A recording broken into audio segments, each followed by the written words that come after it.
This is the Bella Scrutinizer. It is my responsibility to introduce the Council of Lake Belladons, who are just as Belladon with a multitude of people as the Blue-King eccentric one who found our quadruple parallel universe. He calls himself some distinctly absurd commando name, which caused many of us to not just cringe, but Bella cringe. I was asked to be in an introductory skit amidst a series of videos the eccentric one intends to produce. Hopefully, whatever video this is implemented in is not a trick, but nothing is promised.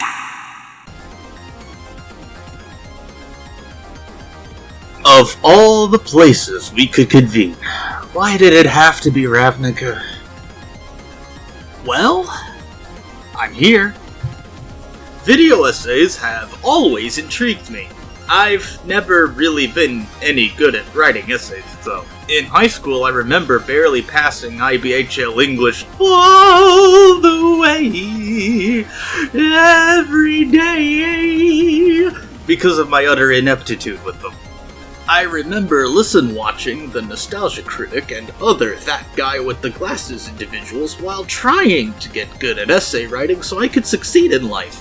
I actually had no idea they rebranded it to Channel Awesome until I watched Lindsay Ellis, then known as Nostalgia Chick, review Freddy Got Fingered. Damn Channel Awesome and its contractual obligations. I had hoped to make my own video essays someday and hoped I could convey the messages I wanted to convey through them. In fact, I had several video ideas I scrapped which would have done exactly that. I made a previous video talking about some of the ideas I scrapped, but there's an even greater volume of ideas I have cancelled than what I discussed earlier.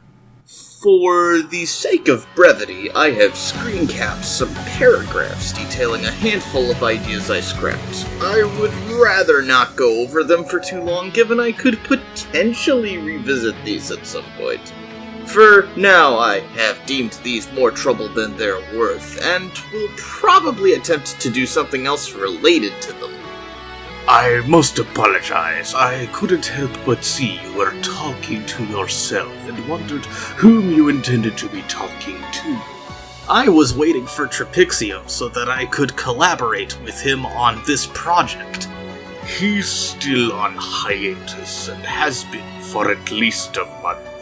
Last my confidants had heard, he was seen with a portal gun, shoving an agent of Erebos into what appeared to be a blender dimension. Aw man, why didn't he invite me to the blender dimension? Maybe I could harness some of the energy from there in order to learn how to animate 3D. So, what was your project about? I wanted to respond to a video Trapixium made where he talked about character arcs. Most notably, he cited a book he would later recommend I read, Creating Character Arcs by K.M. Weiland. Weiland claimed there were 3 types of character arcs: positive, flat, and negative. The former Yu-Gi-Oh! Player in me wants to casually refer to these types of arcs as plus, 0, and minus respectively, but doing so is not entirely accurate. The primary difference between the 3 types of character arcs is how going from a presumed lie to a presumed truth affects a person and their beliefs. In the case of the flat arc, nothing happens. Because they're already supposedly enlightened to the truth and had no lie to be rid of in the first place. My main problem with Weiland's assessment of character arcs is her implicit assumption they can be done linearly through a 3-act structure. She never explains why she chooses to use the 3-act structure of storytelling, and her examples of character arcs playing out the way she says they do are either woefully underwhelming overall, tend not to acknowledge specific protagonists as being plot devices more than actual people, or her examples instead rely on a 5-act structure anyway, and fall flat on their ass. Otherwise, it is some combination of the three. Underwhelming overall. Seriously, Stormbad. Another problem I have with Wyland's assessment of character arcs is a gross misrepresentation of want versus need conflicts as having to be mutually exclusive, where I would argue that's not entirely the case. For example, she argued the first Cars movie of having win a piston cup as Lightning McQueen's want, with his need being to let others into his life by helping them and allowing them to help him in return. I would argue his want and need are both harmonious to each other. They're just different facets of become super famous. The Piston Cup is emblematic of Lightning McQueen's admirable admission of ambition, while being in Radiator Springs helps him with a different way to get the same thing he's always wanted, by gathering a rapport with different people by doing good deeds and generally being good-natured. In other works, it could just easily be a want and need coming to compromise with the notion that an inefficient method to get what the protagonist wants is being discarded in favor of something more profitable or otherwise less likely to backfire. This would render them not having been mutually exclusive in the first place, which is what I am attempting to argue as badly as I'm doing it. So what are your wants and needs? I mostly use my ever-so-fluctuating wants as a means to an end, hopefully to get what I need from specific situations. I guess the former World of Warcraft player in me would say I use greed to get to need. Why's it gotta be former? Even though I could probably afford to play it on a monthly basis now, Warlords of Draenor and Battle for Azeroth enacted item stat squishes which would have driven me out of the game completely. On top of this, Blizzard Entertainment has been steadily performing the character equivalent of... I'm sorry, the card says moops. Most prominently to at least one favorite character of mine from the World of Warcraft series, to a point where I can no longer tolerate the games, nor what Blizzard does in general. I'm a keeper real with you, Chief. I have absolutely no idea what the hell you're talking about. Could you maybe explain what you mean when you say the card says moops? The card says moops is a phenomenon where authorial intent takes a character and violently butchers them. This happens because an author/authors pit themselves against a nebulous opponent. More often than not, that opponent is you, the captive audience.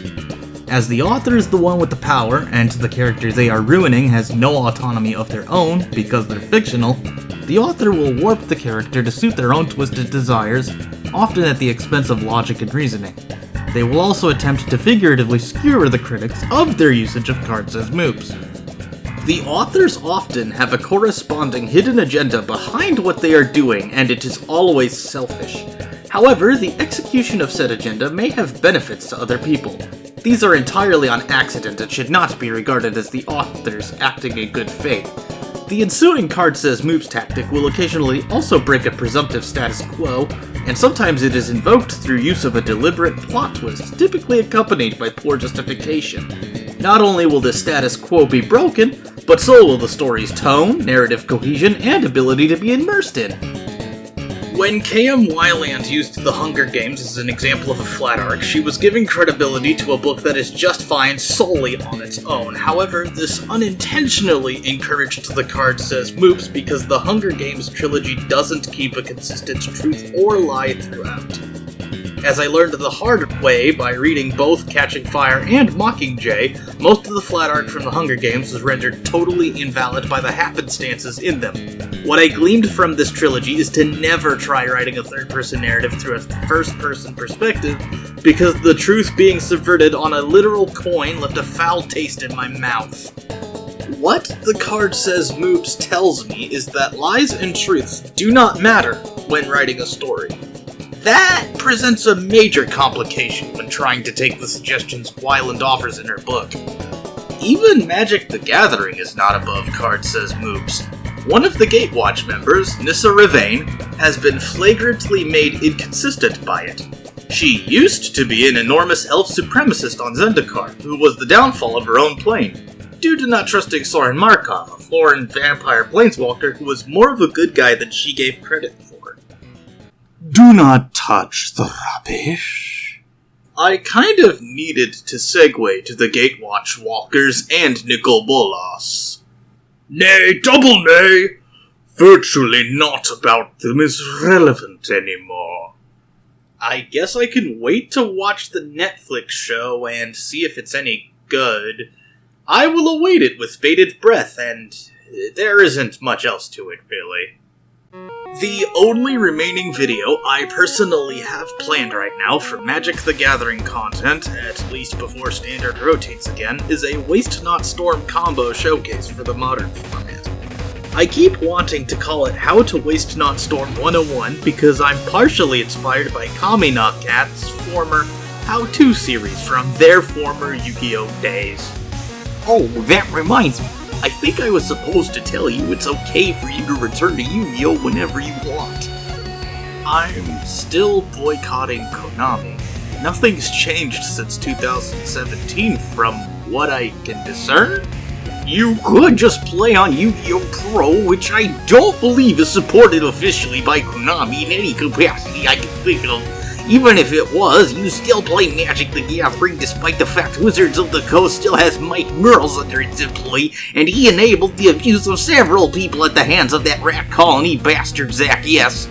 Additionally, you have a few Metal Gear games in a hypothetical arsenal which are sufficient enough middle fingers to Konami. Even if there was someone who would sweat the details, who gives a fuck anyway? Another thing I feel compelled to note, Let's Plays of old Yu-Gi-Oh! Games are still some of your most viewed content ever on that hell site you humans call YouTube. I suppose forbidding myself from playing Metal Gear or continuing to play Yu-Gi-Oh! Was silly, even back then. I probably should make something later to acknowledge me rescinding the self-imposed ban. I'm not sure if you'll be welcomed back with open arms, but I'm glad my quest given to me by the Council of Blake Belladonnas was complete and...